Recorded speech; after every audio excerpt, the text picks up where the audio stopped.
In this CineGuru tutorial, we're going to take a look at how to use generic triggers to trigger stuff when specific shots are happening. So this is an example from our example map that comes with CineGuru. We've got 5 sort of simple A to B shots here, and I'm just going to quickly play them for you just so you can get an idea of the sequence that we're looking at here. As I said, this is all included in CineGuru. You can go and take a look at this yourself. So our first shot is a sort of a pan from one barrel to the next. Our second shot sort of tilts down. Our third shot is like a dolly shot, and our fourth shot is a kind of a push in on the red barrel, and finally our fifth shot is this kind of jibbing sort of crane motion. So if we wanted to trigger something during a specific shot in this sequence, like for example, I don't know, the third shot in the sequence, we can do that. So if I go to our CineGuru folder and drop in a trigger marker, I'm just going to pop it down here. So if I recall correctly, this was our third shot. Yeah, okay, so the name of this camera is SMC3. So I will grab that name, and what we're going to do is we're going to trigger the spawning of a barrel in between these two. So let's drop in a barrel. We'll make it a different color to make it stand out a bit more. Okay, and we'll give it a name like spawned, and we'll say that it's not spawned at the start of the level.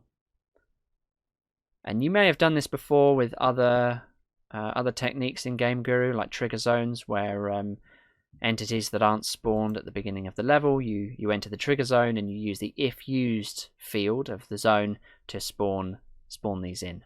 And it's exactly the same principle with the trigger entities, except that you can do it when a specific camera is active. So we're going to name our trigger SMC3 because we want to trigger the spawning of those barrels during that shot.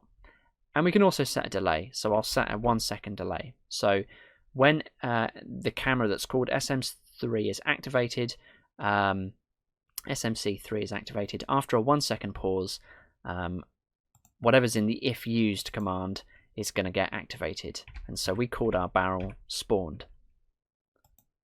And to make it more obvious, I'll drop in a few of them. So yeah, let's take a look.